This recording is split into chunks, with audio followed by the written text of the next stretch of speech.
Hey, and we are live. Happy Wednesday evening, everyone. Thank you for joining us again on Making Waves, episode 8. My name is Justin. I'm here with your host, Chad Nicefield. You guys know Chad as the host of Shipwrecked and also the lead singer of the band Wilson. And tonight we are super stoked to have our friends Dead Posey as our guest tonight. So please, everyone, welcome Tony and Danyell from Dead Posey. Ahoy, Yeah. ladies. Ahoy. Thank you so much for your time again this evening. We appreciate you guys giving us an hour of your time. Guys out there in Facebook land, if this is your first time joining us on Making Waves, in the comment section of the live feed, go ahead and throw your comments in. If you've got any questions for the band, or if you just want to say how stoked you are about their music or anything, or just want us to throw a shout out, I'll definitely grab those. But please do try to make some of your questions as inspiring as possible. So what I'm going to do is I'm just going to kind of pay attention to what's going on here and moderate this thing. I'm gonna let Chad and Tony and Danielle talk, so it's gonna be a bunch of artists talking artist stuff. So enjoy. Thank you, guys. Thank you, Justin. Brad. Hi, guys. And hi, guy and lady. How are you? Great. How are you? I'm Chad. incredible. Chatty I prefer Daddy. Chad, I prefer to make my questions a little perspiring, but inspiring works as well. Are you guys doing? Speaking of perspiring, you're here in California as well, right? Oh, I mean, of course, we're trying. Yeah, it was really hot, but about a month ago, 3 weeks ago, that was some gnarly perspiring heat. But it's chilled even out. in the house, we live in an older house, so the AC is running the whole day, but it still got to like 85 in our house, and we're like, what the fuck is going on, man? Yeah. So it was like bad. that We're nightmares. melting. It was not Are you fun. guys creating right now? What are you, speaking of being at home and in the house, what's on your docket on a daily basis? Tell me, can we talk about your 9 a.m. to 6 p.m., please? Well, usually I'm asleep until about 10 a.m., but he's up till at like 7:30, 8 o'clock I'm usually. an early riser, earlier these days. But right now, artistically, we've kind of been doing our own thing as far as the music goes, just kind of collect our own ideas and thoughts, because we do think it's important as artists to do our own separate Like individually from each other, separate. So then when we do come together with all of our stuff to do a show and tell, it's more like, oh, look what I did. How can we make this work? And look what I did.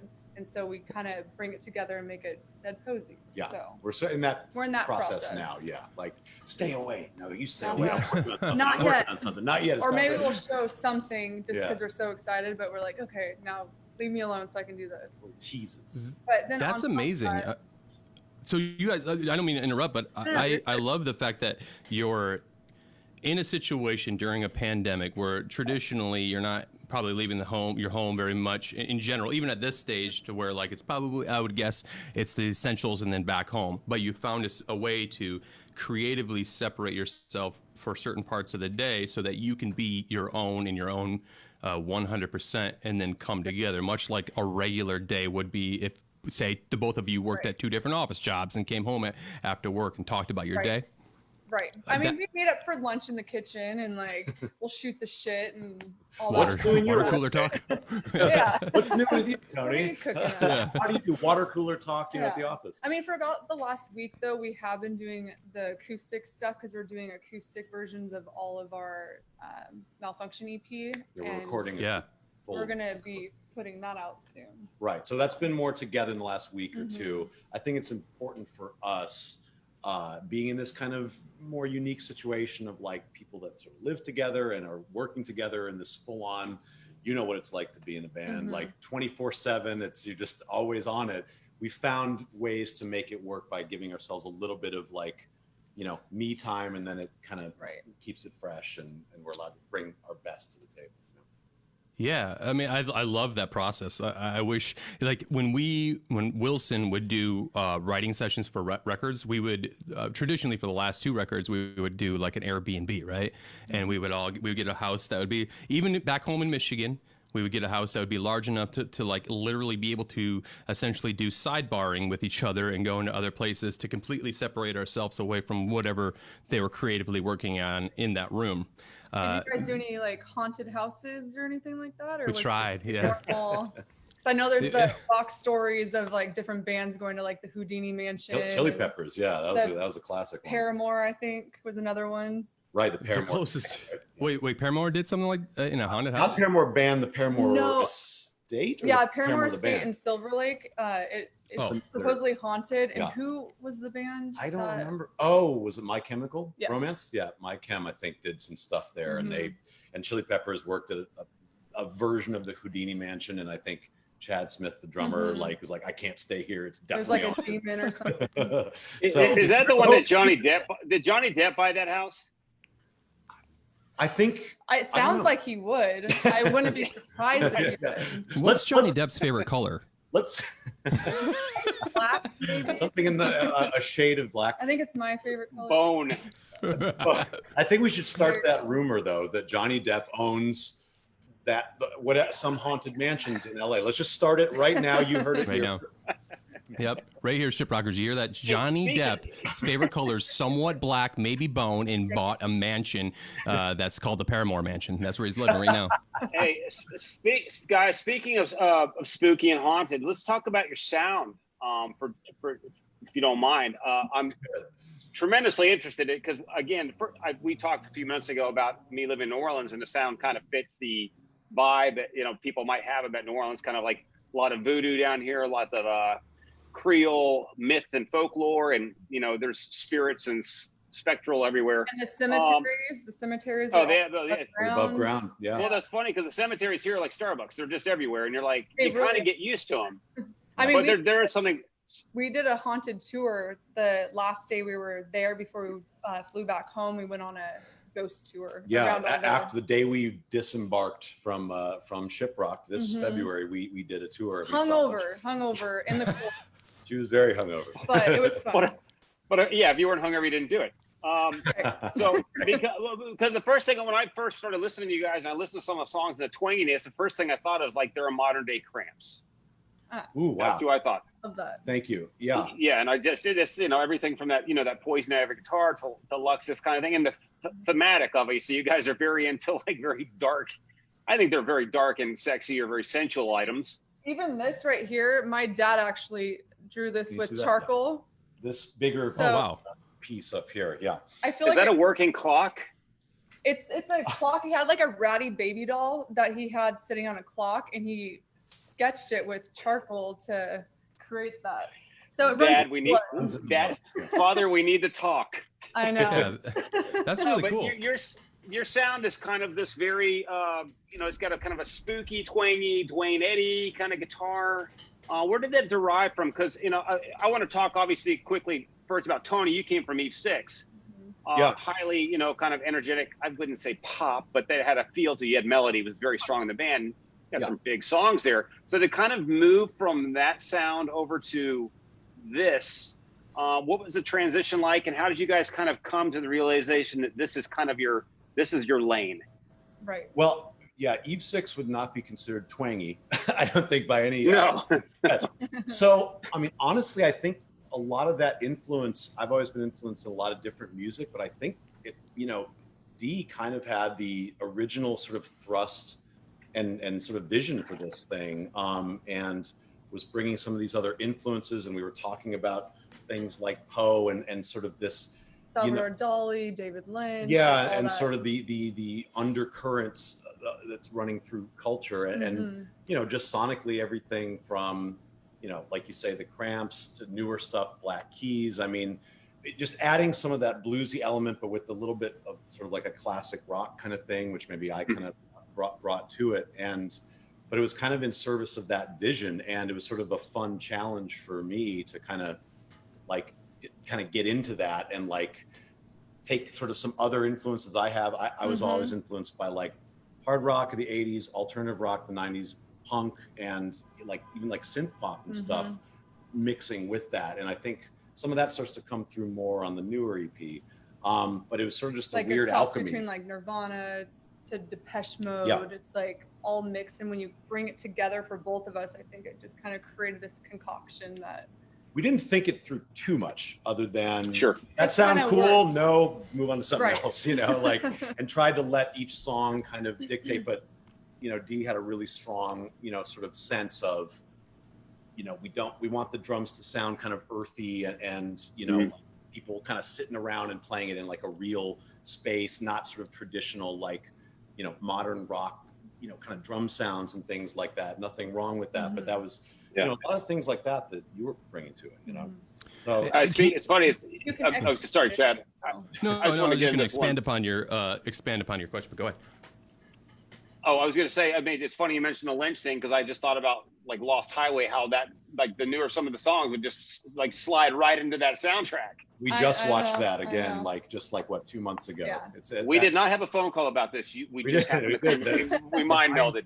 Yeah. On one of our, on Bad Things specifically, Yes. if you go on Spotify, you can see like the videos that play on a repeat when the song's playing.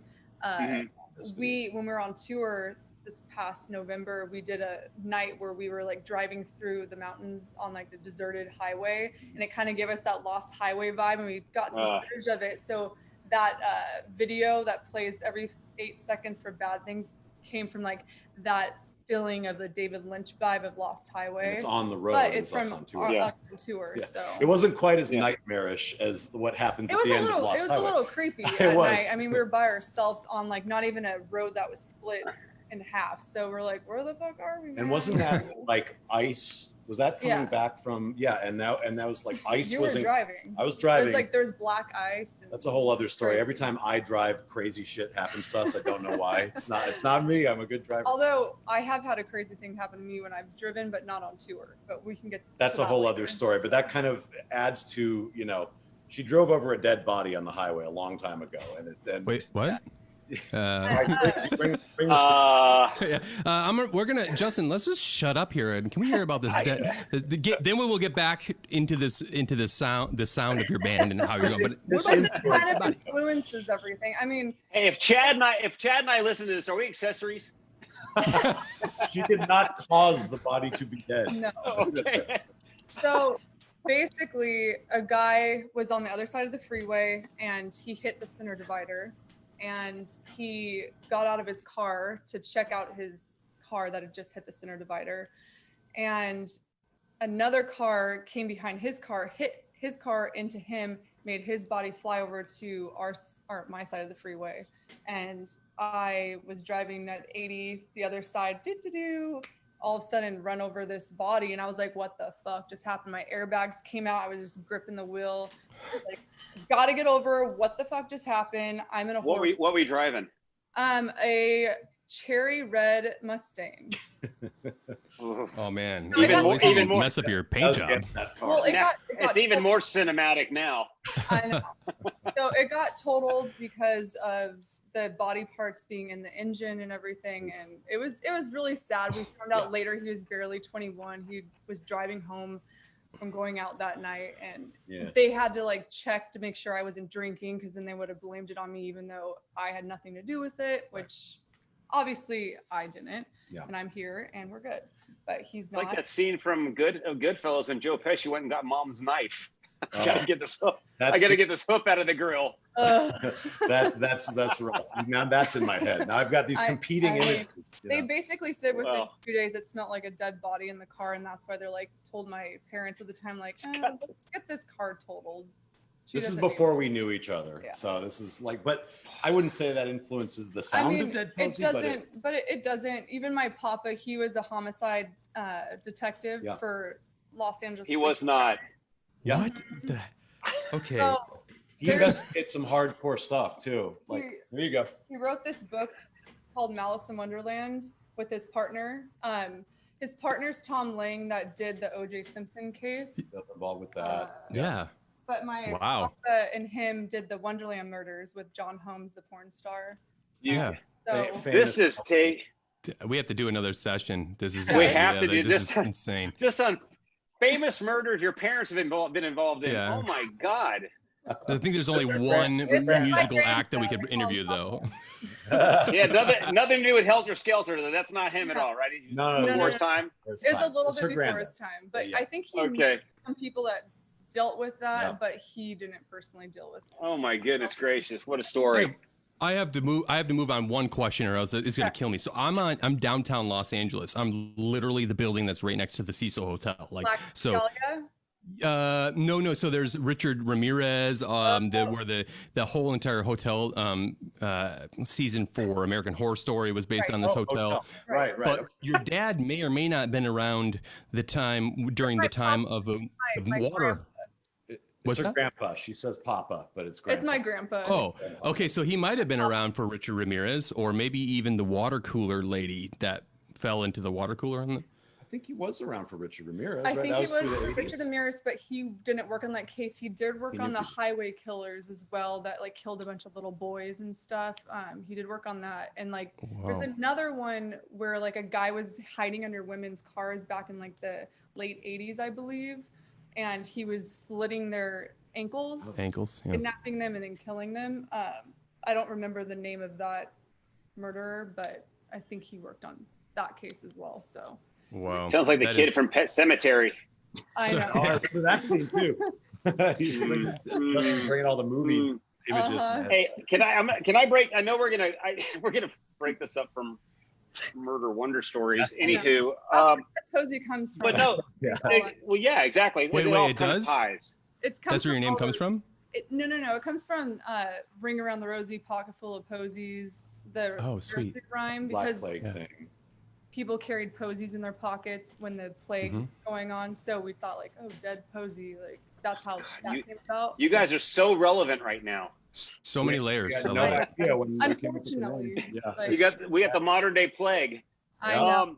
We're sorry. Listen, I want to get to a question from one of our ship rockers, and this is Tim. And obviously, you guys are going to talk about the creative process. He goes, "What's the most challenging part of creating a new album?" It's a good question. Well, we were about to create a new album. Yeah, we're about to dive in fully to do that. I think the part would probably be, it's not so much starting the process, because I feel like the starting the process is pretty easy. That's the fun part. Yeah. Right. Like there's so many like ideas and stuff that we're bouncing off of each other. Like we said earlier, like we show and tell.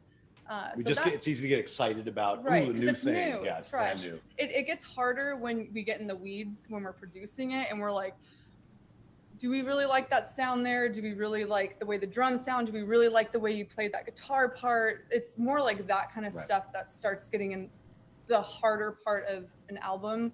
I think it's also finishing it that's the toughest part of it, you know. And then plus you have to send it to your label, and you know when you're on a label, and does everybody like it? Do they want you to rework stuff? Our label has been pretty cool with like the EP we just put out, where they pretty much just gave us like some notes, but then like we executed them, and it's like everyone seemed pretty happy with it. So a lot of creative freedom for I feel like we do props to Sumerian Records for allowing us to still be an artist and like not force us into this pigeonhole thing. So we are thankful for that. So that's great.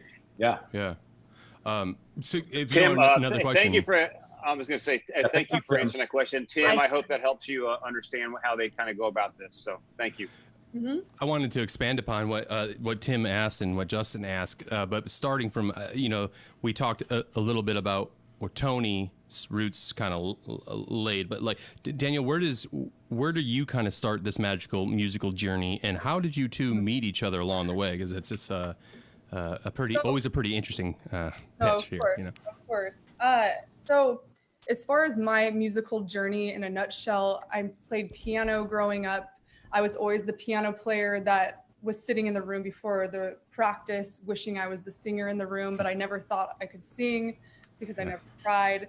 So that thought never crossed my mind, but I was always like dancing and putting on shows and stuff for my family and friends. But again, it was always secondary because I played soccer as well. And then as I got a little older, I started writing a lot and really diving deep into who I am. I'm really, really introverted. Like even this, I'm like, okay, let's do this. But I'm more like introspective, like really deep thinking about things. So I really got into writing quotes and notes and diaries type stuff. So by the time Tony and I met, I was doing more of like the modeling and acting stuff. And we just met and we started talking, and I kind of shared like some of my notes and quotes and stuff. And one night after we went out we heard a Nirvana song on the radio, and we're like, oh, let's let's go back to come as you are. And we're like, oh, let's go back to the studio and do something. And I was like, okay, this is like karaoke. Cool. I can get down with that. I think I'm okay. And then once I heard myself in the earphones and was singing it, I like fell in love. I was like, oh shit, I think I can do this. And like, he was giving me that confidence boost as well. And I feel that's when I kind of came out of the closet as a singer, I like to say. And I feel like after that, he kind of was like, you know, go out there, meet other musicians. He wasn't babying me. He wasn't like, oh, okay, let's start doing stuff together. It was like, here, go out into the world, meet some musicians. She fully went her own way for several years. Yeah, like, and go take voice lessons to make sure your voice isn't, you know, you're not ruining your voice. I didn't even suggest that. You just did. She did all the stuff, you know, just figuring it all out like you do in bands and just getting out there playing with a bunch of people. Like it was like kind of love at first sight as soon as the studio singing came about. And then we did write a song together from the notes and stuff that I had accumulated over the years. And I was like, oh, I can write songs and lyrics with the words that I created, and I just worked with somebody creatively. Oh, this is awesome. Yeah, you saw the structure and how it could all kind of come together for you. And it just so happened we could have not been dating and it could have happened the same way, because we really are the best of friends. And it really didn't come from this like sexual place or anything like that. It was very much so like just a fun experience. And again, he was like, okay, go fly away, little birdie, and do your thing. And I did. I started another band. Like, because I was still in my other band at the time. I was kind of doing a bunch of stuff, you know, and like, you know, she had this like unbelievable natural like prowess and talent that was like, wow, just recording it the first time. And then, well, and you were doing like other producing stuff with like other artists. He was also doing singer-songwriter sessions along with Eve 6. So he was like doing that stuff. So I started my other band. I found some musicians. I played around town on the Sunset Strip, like Viper Room and stuff. I know you know that probably well. And it came to a point where I was like, we're not really making waves. We're not really making an impression. This isn't really feeling like me all the way. I don't feel like it's showing enough of my dark aesthetic and stuff. And it kind of just took its natural course of like, hey, I'm going to break the band up. I think I'm going to move on. And me and the guitarist, that was my friend at the time that I had started that other band with, I was the one that asked him in the first place, hey, do you think you could play guitar so we can start a band? So he's the one that came along with me with Tony, and we were talking about Dead Posey. And it was more that thing. He was like kind of like good for morale for us at the time. And I think he was like a key figure to have around in the sense of good morale for us, which kind of brought Tony and I back together creatively. And then when we went to writing Dead Posey, it was really Tony and I writing the songs together. But like our friend was there too in the room. So it just brought kind of like this good morale. And then as soon as we got signed, he ended up quitting because he was like, this is not what I really want. And like, it's kind of more your guys' thing. So like the things kind of like unfolded the way they should. And there's, you know, I love him. He's like a brother to both of us. But really like Dead Posey came about because of Tony and I, but my friend from the other band kind of was there in the beginning to like set us off. Courtesy the whole entire, to put the hand to the hand. Those people are in a musician's career are the most important people. I mean, he really was. He was a really key factor once Tony told me like, here, go do your thing. You know, go out there and meet people. He was that person that was like, I'll do anything with you. I've never played guitar, but sure, I'll try. And I needed that. I feel like I needed that. And it felt like kind of like a kid and when you're growing up, when you're playing in your cul-de-sac and the other kids, you're like, okay, today we're going to do a bike race. It was kind of like that kind of innocence a little bit. Every musician needs the sandbox, you know, every musician needs to find their own, you know, path through it all and find out what they want to say, what they want to be about, you know, and that was your process of doing it. And that's when. And you had already been doing it. So you're like, I don't need to do that. So you go have fun with that. But through that, you really came upon this concept of the next thing you wanted to do, which ultimately became Dead Posey. And, you know, we were bouncing band names off of each other within the first week of like writing a few songs, just acoustic in the room. Didn't we even think like Dead Cherries? Would that Dead Cherries was the other one. Then one of the other ones we were looking at. Then we thought about and we talked about nursery rhyme. Yeah, we're like, oh no, I think Dead Posey's cooler. Yeah. So you know how that with band names, right? Yeah. Same thing. It's fun. I don't know if you thought about this, but your walking out of it, your walk-on music could be the nursery rhyme, you know, as you guys are with the. We actually did that. We already did that. Yeah. 2018, we had a whole thing with like an ominous version of. I wish we had it right here to show you because it was actually probably cool. on my phone, but I have to like go do stuff on the phone, which we're not doing. Hey, well, That's if you awesome. want to, we had this goes back to actually all this. We have a question. Danyell, who were your inspirations as far as vocals? Vocals, laundry list, of course. It would obviously be, as far as the women vocalists, would be Janis Joplin, Shirley Manson, Alison Mosshart. And then as far as men, I love Jim Morrison, Kurt Cobain, Marilyn Manson, Trent Reznor. You know, it's kind of like all in that group of people. Kind of dark and smoky, kind of. I like all because they also have this like kind of vibe about them that it intrigued me beyond like, oh, they can sing well and they can go beyond the voice, which no problem with that. But there was more of this like grit with their voice, which you actually tried out for the voice. I did try the voice and I didn't make it because I'm not that kind of vocalist, you know, I'm more of the other kind of vocalist. So the cast of characters that you just listed, there's something about the version of, I like to think about vocalists or musicians in general who see the outline and they're like, I see what you did there in a coloring book, you know, but I think that you're missing this area over here. And then when you look at the picture, when it's all done, it's only halfway colored in, you know, that's the whole point, you know?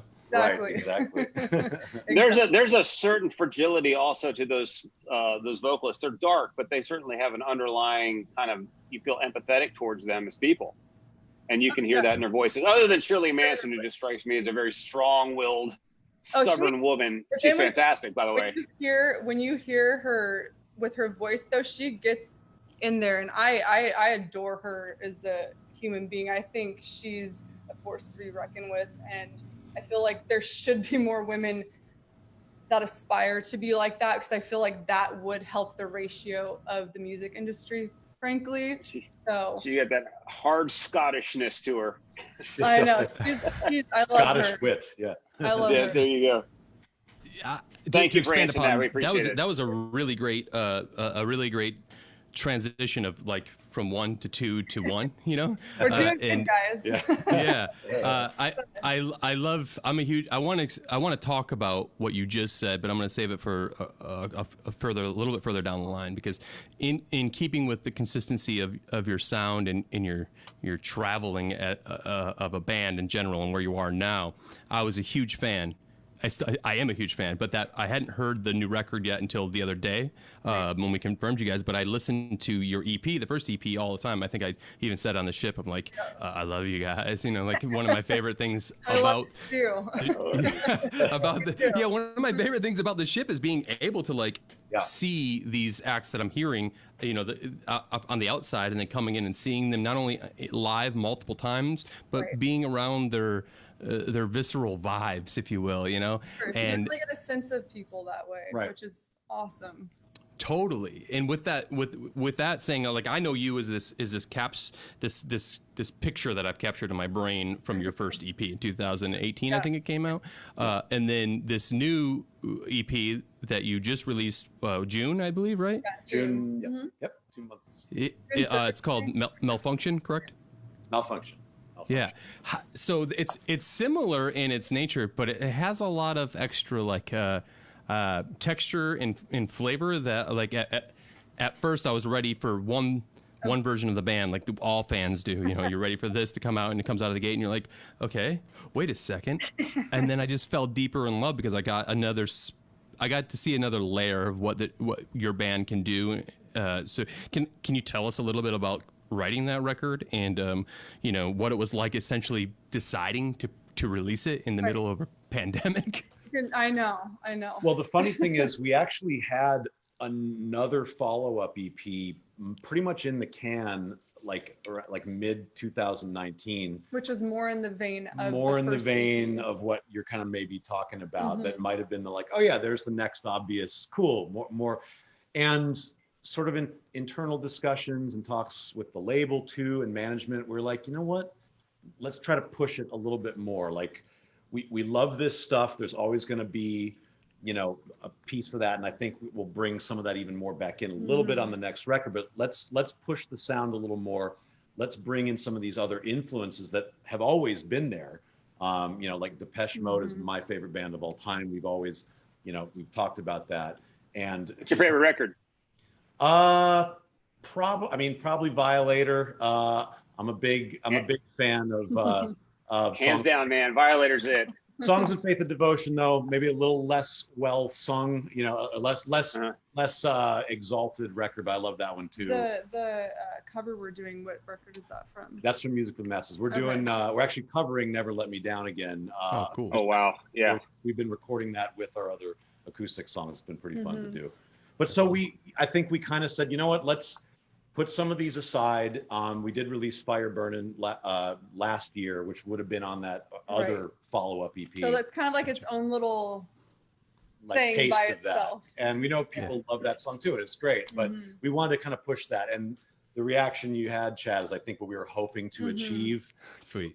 Ideally, we could have gotten something out a little bit sooner. We know it's been a while since the last EP, and we're definitely learning. Like, it really helps to keep things coming out, which is why we definitely want a full album out like next spring, basically next spring, early summer, and that's the plan. But we wanted to put some of those other elements in this one. Yeah, and again, like we were saying earlier, you know, we have a lot of influences too from like the Kills as well, and Nine Inch Nails and Marilyn Manson. So we really wanted to kind of mess with the synths a little bit more, mixed in with that gritty rock sound. So I feel like, you know, as a band, you kind of like evolve your sound as time goes on. And that's kind of where I feel like we kind of honed in on what we like about our sound and what we might have like, oh, let's tweak that a little bit. So I feel like this album is going to be more in line with what the Malfunction vibe is, but it'll just be more songs and maybe some more up-tempo songs to go along with it. Cause obviously live, the up-tempo songs are fun at a rock show. So.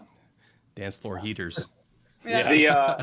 What you guys have now, and if you mix it with the synth, I mean, right now it's a very timeless sound. The blues, rock, swampy stuff never goes away. So there's no shelf life to that. It's eternal. Totally. And the way we write songs, even though we might add these, you know, electronic elements and some of that, like the songs are always going to come down to this kind of earthy, like, can we play it on an acoustic guitar and vocal and feel good? Is it, you know, a melody that is classic, you know? I mean, I think is it working with the vocals? Is it playing with them just right? Yeah. There's like all this elements that we kind of want to portray along with the lyrics. Are the lyrics intertwining well with the music? So it's like all this stuff we're really trying to like, how the lyrics are sounding, we want you to feel even if you just heard the music side of it. Totally. So. And I think when Dee sings anything, it has this like, you know, weight to it and kind of just soul to it. And I think that's what's kind of fun to play around with. That's sort of the centerpiece of whatever we do. That and just, you know, guitars. I mean, we're a guitar forward band. And we also added a lot more harmonies. Tony and I really more harmonizing on certain parts. We can kind of hear his vocals more kind of like in a ghostly way a little bit that we didn't really do too much on the first EP. Was more like harmony type. Yeah, you were singing, I was singing some harmonies, but it was more blended. We did more of like a traditional thing. More on this, we kind of messed with some of like Tony having that kind of like that ghostly, octave. Like the ghost right over my shoulder kind of thing a little bit. So we were kind of playing with that too. Yeah, so I'm always haunting you. I like it. Can I ask a quick question regarding, and you guys just mentioned you're wanting to get new product out and looks like spring.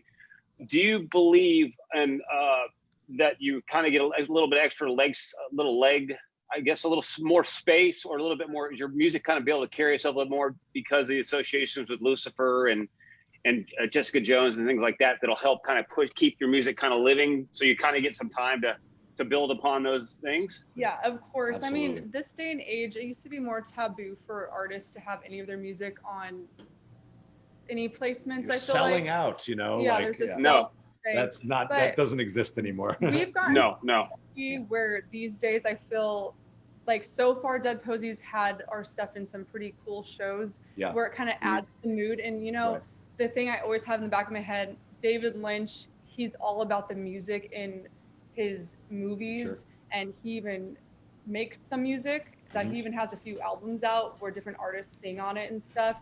So I think of him in that sense where when your music gets put to the right visual, just like a music video, it could be actually pretty cool. So adds to it. It could add to it. I mean, of course, there could be, I'm sure, something that would be more cheesy where it'd be kind of like, maybe we won't talk about that one. But for the most part, we've been pretty lucky that we've gotten some cool things. The music supervisors are awesome. I think people should always embrace success. And if you can get yourself into the public forum of that and not have that platform, that's what all bands hope to do. There's bands that have 20-year careers that would kill for that.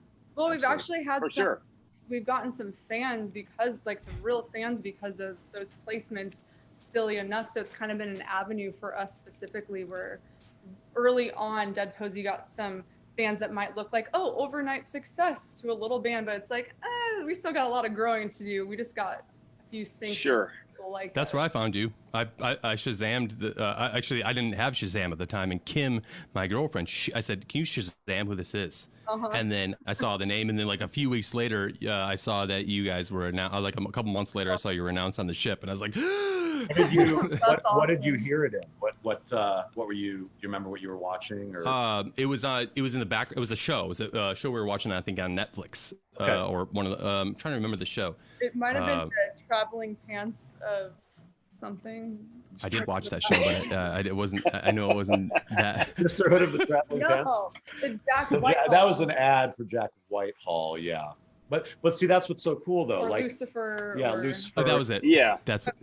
But that's what's, and honestly, that was kind of the thing that like started it really off for us and paved the way to be on something like Shiprocked and to work with the label and to get tours and festivals and things like that. I mean, and that's why kind of to wrap it around, like there's no such thing as like selling out unless you're really promoting something that goes against your principles. That's who you are. But like we're in the era of like content and shows, and like if your music can help, you know, a TV show sell some sort of drama and bring that and also help you get more fans and also maybe help pay the bills, everybody wins, and that's the world we're in right now. Because streaming services aren't paying enough. Right. True. It's funny. There's no selling out art helping art. So exactly. That's how we can afford to be on Zoom right now. Zoom would just be way too pricey otherwise. So you got a pro account? Wow. I mean, seriously, I mean, those things you said earlier about synchronizations and how that music and video works in tandem. There's no more culturally appropriate time than right now, specifically. In the past couple of years, yes, but us as musicians and artists and stuff, we're not only making music to inspire or perspire, like we talked about, but we're also doing that right now. Could I turn on the AC real fast? Yeah, of course. I'll be ready. Please. But keep going. Making that music to I'm glad I could segue for that. To making the music that when you're able to do those things and marriage those two things together, it's almost, for me at least, I don't know about who's listening here or even you guys, but it's almost that glimpse of a live show. Like just because it's not that you're seeing them perform or that energy, but you're that feeling when it's perfectly matched. Yeah. It gives me the same excitement as when I see the band live, because it's like, this is totally awesome.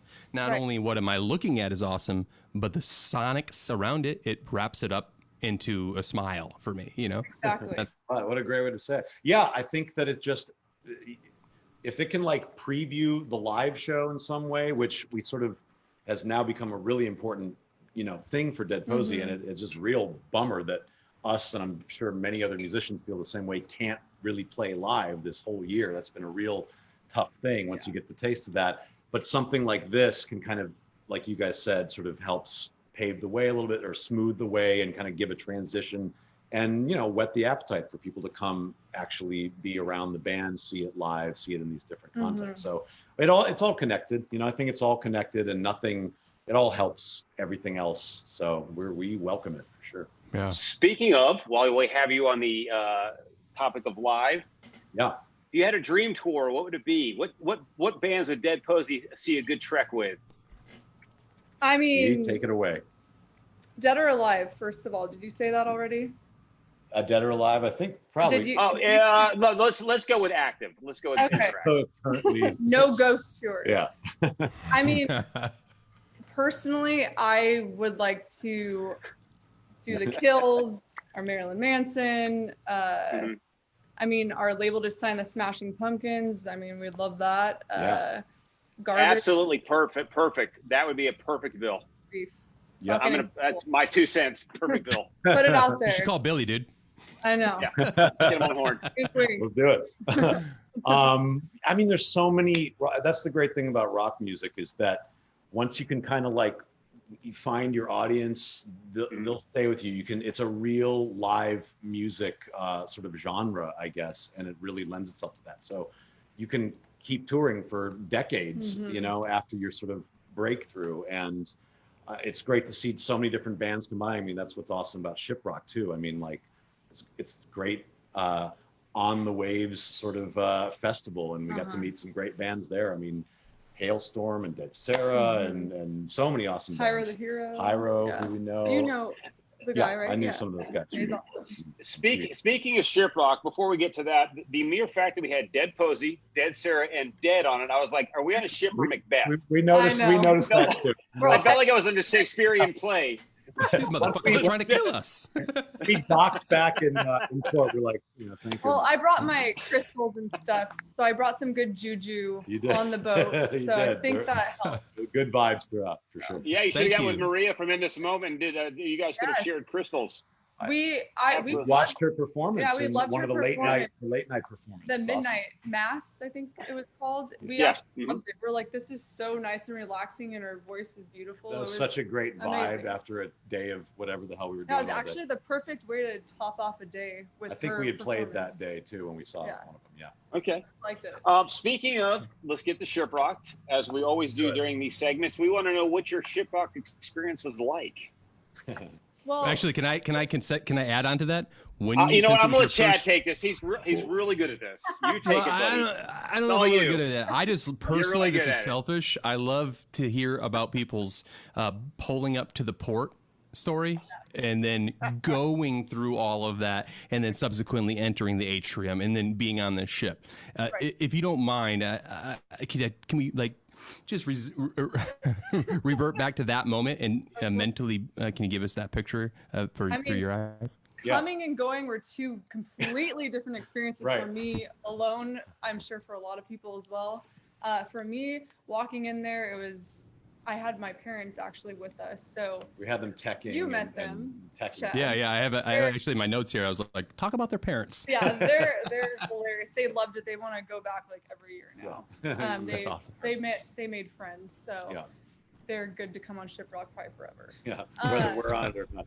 So we were with them. They were like stoked to be with us, and so we just kind of rolled in with our little posse and our, like our musicians that play with us live. So we were all kind of like stumbling on. We got asked about, have you been to China? Well, that was the big one, Because of which the is virus yeah, like thing. it was just starting, and so the only question everyone's like, "Have you been to China in the last 2 weeks?" No, come You're aboard. good. And luckily, we all were good. When Little that did we was know, the only word. 2 weeks later, It the didn't whole matter. world changed forever. You Yeah. know, so we just luckily missed And that, then- but that was. And then we sat in the lounge and waited. That we Got to actually meet ran some bands into there, Hailstorm and Dead Sarah in the lounge. So we got to say Well, hi hello because there. the rest of the time it's pretty crazy. So if we ever saw anybody after that, it was more like, hey, Hey, hey. everyone's doing stuff. Yeah. And then we got on the ship. We got into our rooms. What's it called when they do the emergency? The muster drill? Oh God, we were Yeah. like, what is this? But Yeah. we actually got separated from our group because our cabin was on the other side of the ship. So we were with a bunch of people. We're like, oh hey. Yeah. We didn't know we got anybody. thrown right into the whole Yeah. ship vibes. It was really It good. was fun. It was great though. And you know? people That's- right away, you felt like you're at a camp. You're like, all right, this is gonna be awesome. We I realized think everyone's it's going to be good. so cool and so nice. Everyone's so respectful. All the the patrons and everything, and people giving us, their homemade bottle openers Yeah, and it's buying us awesome. drinks and stuff right on. So it's Some like people had their we're in good kids there, hands which here. was awesome too. They were giving you were like, here's my kid. Nice to Right. meet you.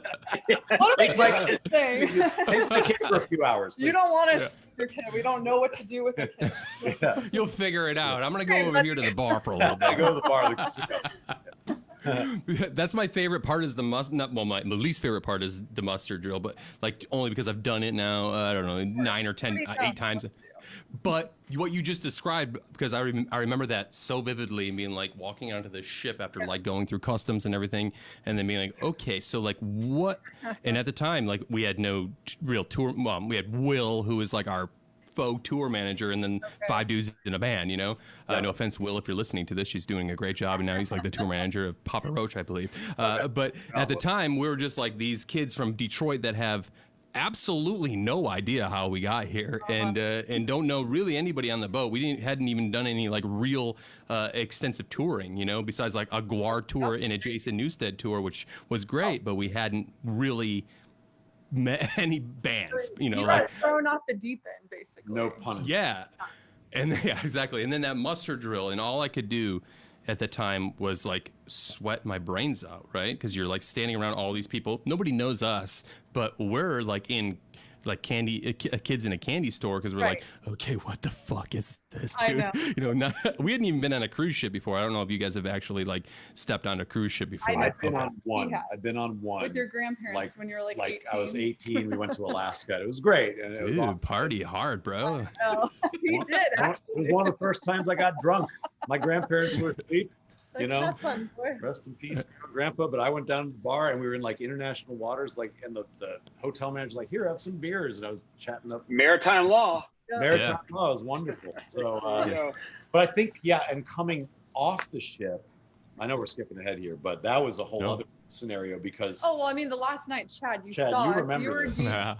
and my fellow by the Detroiter, I mean- Detroit boy. by the time you Yeah. saw us, we had already been a whole bottle of Patron in, Yeah. and you're just like little monkeys jumping around the ship everywhere, going crazy. We saw our hired musician. He was also playing in another band, so we watched Trevor them was play. playing with Ages, who was awesome, and we saw Hailstorm that night, and we were just So we were mixing on tequila on with 11. coffee. Like, who gives a shit? Let's do it. So by the time we Yeah. saw you, we were like grabbing beer from the DJ booth. People were giving us shots. Oh my God, that was what it was. Everyone started giving us and you shots of tequila. Our agent was there giving us Yeah, shots. you Bex. Yeah, Bex. Yeah. Mm-hmm. Yeah. So we Yeah. had good times, and So the next morning, though, it was horrible. I mean, I don't it's hard getting her out of that cabin at 8 a.m. That's I it. mean- For people that haven't, I mean, I'm sure a lot of people watching this I was probably have been throwing on up ships. as I was leaving the room. I mean, it was Yeah. pretty bad. I've never actually gotten that sick ever drinking in my life. And I was barfing before we had to It's go your out. guys' fault. No. So I definitely hit that experience of shipwrecked newbie. Well, because you have to disembark fullest. a boat at like 8 a.m. the next day. It's kind of like standard, I think, for cruises, is like everyone off so they can like do what they have to sort of turn the I ship had around. Right, yeah. I had my throat bag in my pocket. I'm like, I'm good. Just like this, Just head like- down on the suitcase, on the Yeah. floor, like, all right, I was the epitome of a newbie on shipboard. So. You're under That's strike. awesome. You're under strike. Did you feel weird when you were playing on the I remember the first time that we took the stage, we were in open water, and it was where a boat was rocking a little bit, and that's never been that was an experience I had never also had. So did you have any of that? It was weird. After I looked out into the ocean as we were going, I was like, don't do that again. Pay attention to everybody and don't even think about being on the ocean, because it fucked me up a little bit. Yeah, I think But- if I had looked like left or right, I would have felt that too. I think when Yeah. I'm playing, I'm in just such this like The tunnel zone. vision. Yeah. But then when you Yeah. mentioned that, I think you looked at me like, whoa, because Yeah. it's weird seeing the horizon kind of doing this. It was awesome, but Yeah. it was weird. It was Well, weird. How did you guys feel about the reception from the Shiprockers when you guys played and finished? It's freaking awesome. And For I think what? For just the what? reception from the crowd and stuff, the audiences. Oh, and stuff. amazing. Everyone was incredible. Again, it was fun seeing a few people have their kids on their shoulders, and there's just all walks of life that we love that kind of crowd because it's like not just one type of person. It's like all bunch of different people all coming together to rock out. It was awesome. It's funny. They're so open-minded. They remind me of the old Bill Graham shows at the Fillmore where they'd have like B.B. King and The Who playing together. Like, how's this work? It just does. And that's their mentality. They're just so open-minded to all the music. Super well, because there's a nice mix of all sorts of, you know, general genres of rock and rap and stuff like that a little bit. And like, and people like are just into all of it. And like the second show we did in the atrium was like, even its own way, even almost more awesome. Like there's just a really good vibe in there, like with that high sort of ceiling or whatever you want to call it. We weren't sure what to expect inside the lounge area. Oh, the atrium. Oh, the atrium's like it looks like a scene from Blade Runner with all the different lights and elevators going up. It's crazy. We love that. Awesome. We love that set. I remember specifically singing and looking up and seeing people looking down like this is 10 crazy. 5 stories up and like you're in the Coliseum. We are not entertained. That was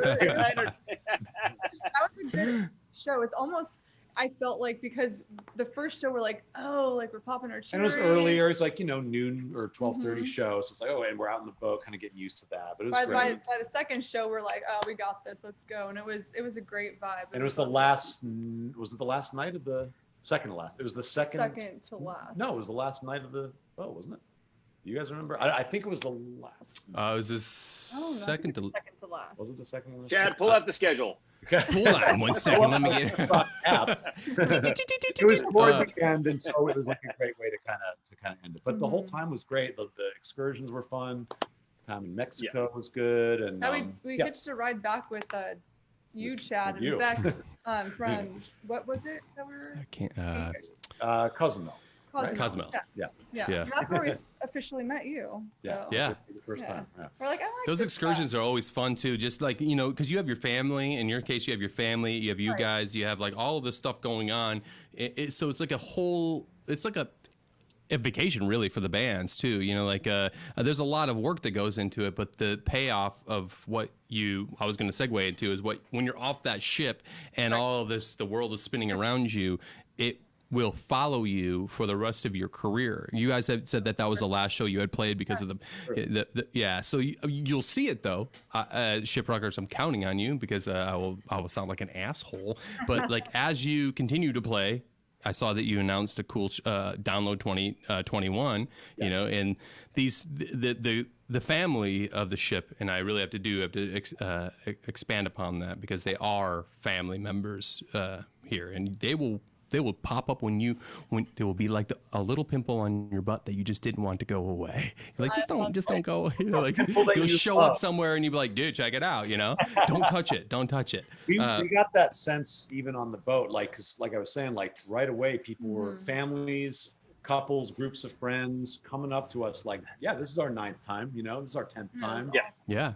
6th, 7th time. We actually met a couple on tour when we were on tour with Through Fire and Saul and Broken Love in November, I believe, or December. December last year. There is a couple that owns a bar. I can't think of the bar right now, and I want to give them a shout out, but sorry, I have a brain fart. I don't remember where it was. But they own a bar, and you guys they own a bar in the United States. And that's how we initially met them. And then they were on Shiprock. So it was actually awesome to see people that we actually met before on the road. So it was I think we even started to get a sense of that even when we did like maybe Louder Than Life and Aftershock, people saying, we will see you at Shiprock. People were like ready for it. And it just seems like a really great vibe. There was this other couple too that we met at Louder Than Life. For the first time, and they were on the ship too. So it was cool to see people like that. You'll be for the drinking at the last night also. You'll be playing a theater in Buffalo or whatever, and you'll have like 4, 5, 6, 10 of them show up. They'll have a flag, maybe 1 or 2 will have a jersey on, so you'll know. Right. But it's Chad right. They will follow you around because they love the fact that bands are interested in playing something that they love. And they're going to come on Shiprock, well, by God, we're going to follow them because they support what we support. We want to support them. So it's a really great payoff for everyone. Totally. It's a badge, really, honestly. Yeah. You know? Yeah. You like if you don't see them, you'll hear them because I've been even with in-ears on, I've been like on a hailstorm tour in like Germany or something, and it's complete silence after a song. Like, everybody calms down, and you're like, and the sex songs that I hear in my in-ear, like, fucking shit, bro. Like in the audience, mic. Hey, Yeah, stage left audience mic. it's amazing. The couple actually had a shiprocked flag in their bar hanging up. So That's that's right. Cool. we initially saw that. We're like, Yeah. oh, you guys gonna be in shiprocked? So Well, that's how that connection. Is it the Music Factory in Michigan? It wasn't in Michigan. No. I Okay, because we have Battle Creek. Jeff and Buffy Harris own the Music Factory in Michigan. MI is Michigan, right? I'm not. It I'm Yeah, not it's hallucinating. Michigan. It's in Battle Creek, actually. What's up if they're watching? So If you- Michigan boys. If we were to see, We'd have to look at it. We'll Okay. shoot you guys. Anywho, well, yeah. We're spending the rest of the whole entire interview That talking just- about that this just- couple. I'm just Well, letting you know. that was just funny because someone just popped that up real quick. Like, here, this is who it is. I'm thinking, my God, see, if people are paying attention, they're like right on it. Johnny on the spot. Wait, I someone love it. said it? Did someone say Well, someone goes, hey, I think it's Jeff and Buffy Harris. They own the Music Factory in Michigan. it wasn't? We didn't play the Music Factory, so it couldn't have been them. But Okay. hello. We Hello, Jeff and Buffy. hope- do you see the line the Through Fire tour? I don't know.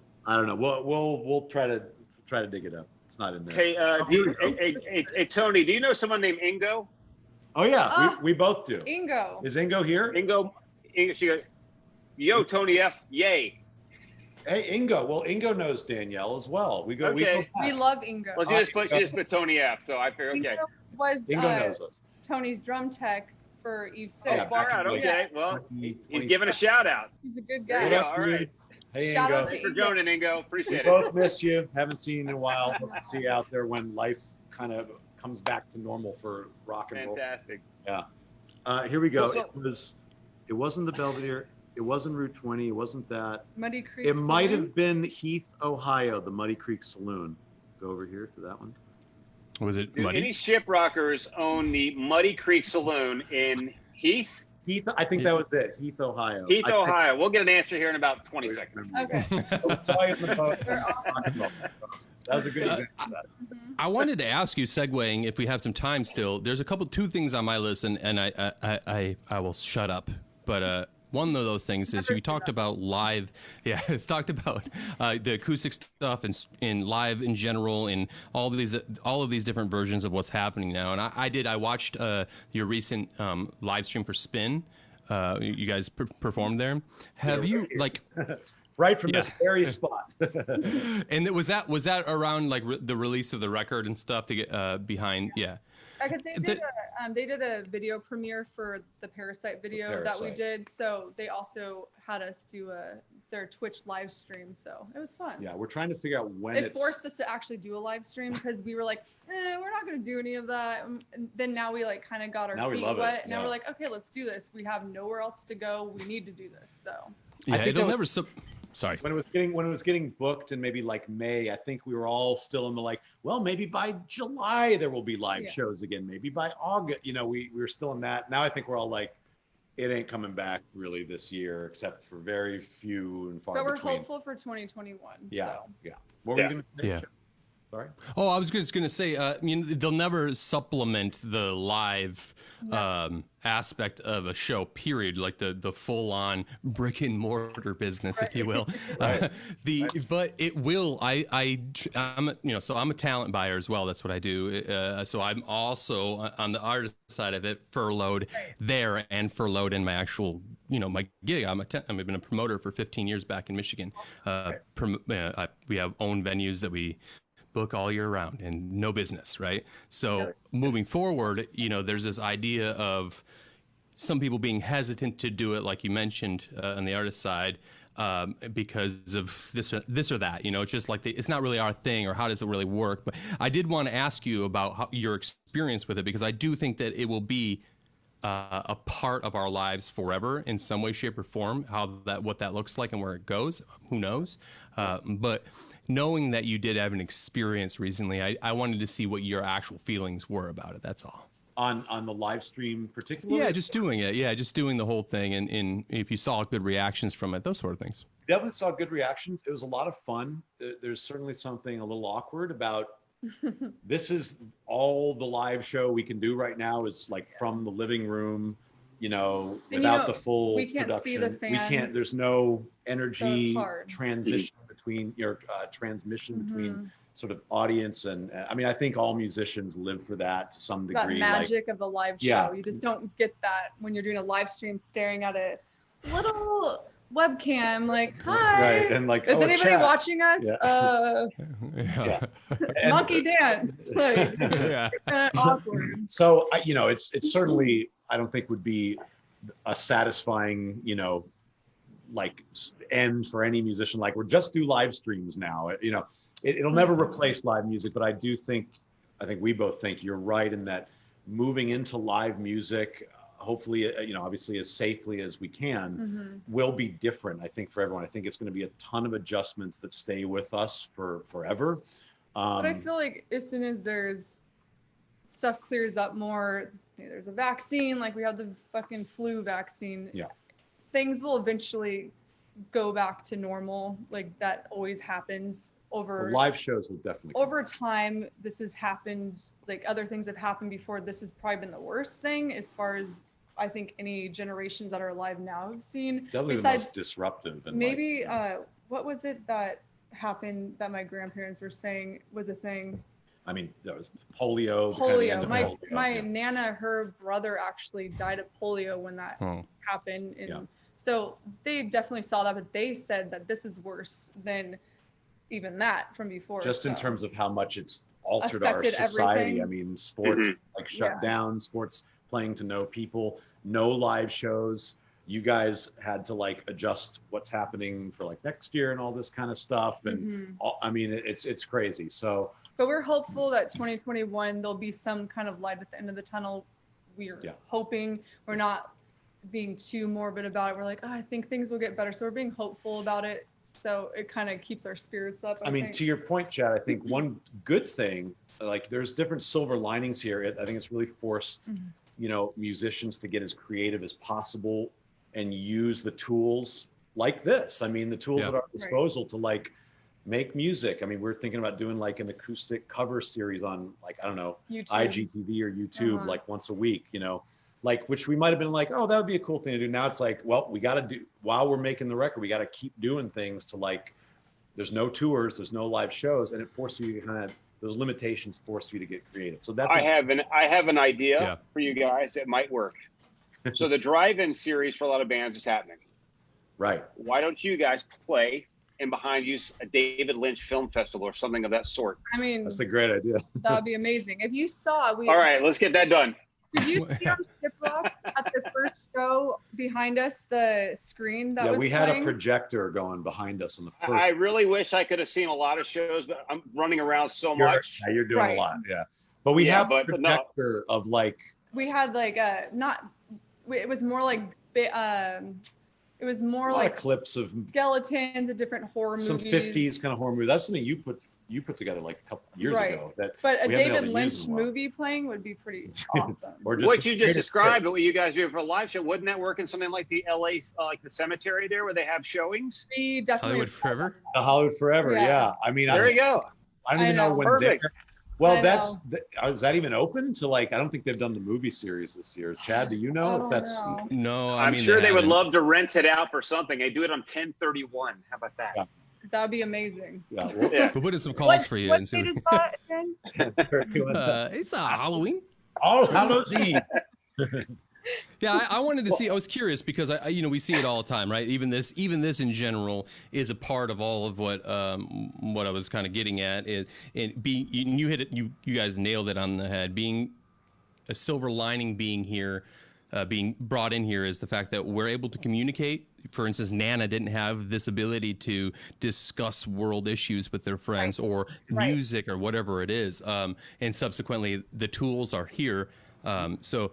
Just wanted to touch base a little bit to see if you had a good experience, bad experience, or in general, what it was like, Definitely a good experience with it, and I think it excited us to do it. It kind of was like, oh, we can do this. It sounded good, we were forced to kind of relearn things and a bit more of a stripped down thing. Of course, some bands, do it a little more full on. A lot of bands have done the kind of like 4-quadrant camera from their home thing. And we had some liquid courage. We had a little bit of red wine. So we're like, all right, hey guys, cheers. You know, Well, we'd 'cause never we didn't- done a Twitch before either. Yeah, So it that's was- this it whole was- other medium to Yeah. do it too. But we were trying to make it because we knew from the viewer perspective, we wanted it to feel like they're watching a TV show.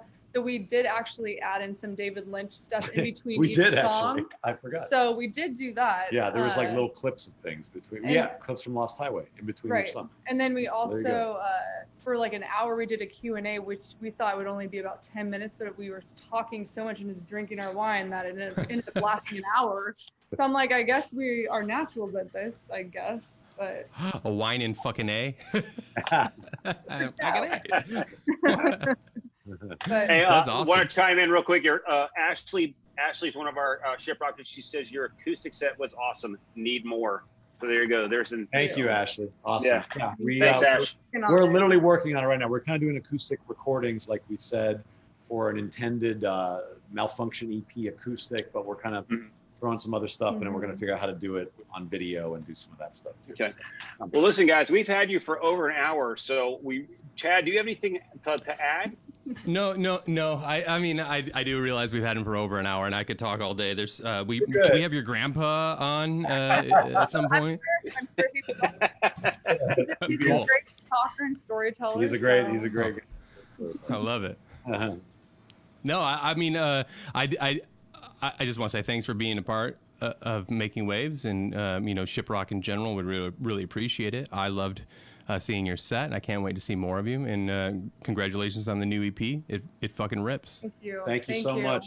We Thank hope you. to be back on the ship again. Yeah, someday we'd so- love. We'll be there. You just hit us up, and we'll come with bells on. Yep. We're going to keep a big note of that, by the way. So, folks, thank you, everyone who paid attention to Making Waves tonight, and those who chimed in and had some of your questions. We appreciate it. If you guys are interested, please check out Dead Posey's 2 EPs right now. There's Freak Show and Malfunction, both on, I think, are both on Sumerian? Yes. Yes, they both are. Both on Sumerian Records. And then you can also, guys, if you want to support the band by buying music or maybe apparel or other accessories you might find at deadposey.com. Chad's putting up the site right there. Look at it. Oh, hey. We got merch. We got merch. Look at Oh that. yeah. Perfect. Beanies and shirts, and it's a wonderland.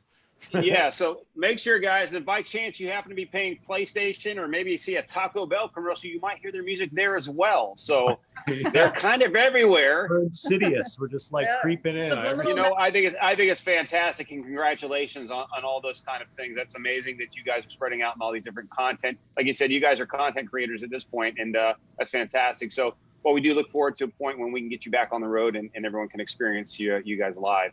Love that. Yeah. Thank you again, guys. Thank you, obviously, for giving us your Shiprock experience. It always helps us, and we want to make sure that we're doing the best we can for our artists. A++. Much love to Shiprock. It's an incredible time. Fantastic. We recommend you. it to everybody. Hey, guys, before we chime off here, 2 quick notes. We want to wish a happy 17th wedding anniversary to our publicist, Christine, and her husband, Mike. 17 years. Good for them, man. Yay. And also, we want to wish a happy 50th to a longtime shiprocker, John Thomas. John is also one of the partners in a incredible new club in Houston called Rise, where they're putting actually a ceiling on top of it that retracts like a football stadium. No way. Oh, wow. that's So amazing. Yeah, it's that's really cool. That's some future thing. So, John, happy 50th. Welcome to your 50th, buddy. Birthday. Ain't that? It's pretty fucking cool. Yeah. But guys, thanks again, Dead Posey, Danyell, Tony. Thank you guys. Much Chad, appreciated. Thanks so much. Thank you. It's been a great time. All right, guys. Hey, one other thing before you leave. Tomorrow, ShipDoc Bingo, guys. Get your cards electronically. We're gonna have a good, fun, not so sober time. Be great. The lamp will And be we'll there. also have a special. We'll have a special guest as well. So, thanks, guys. Bye, guys.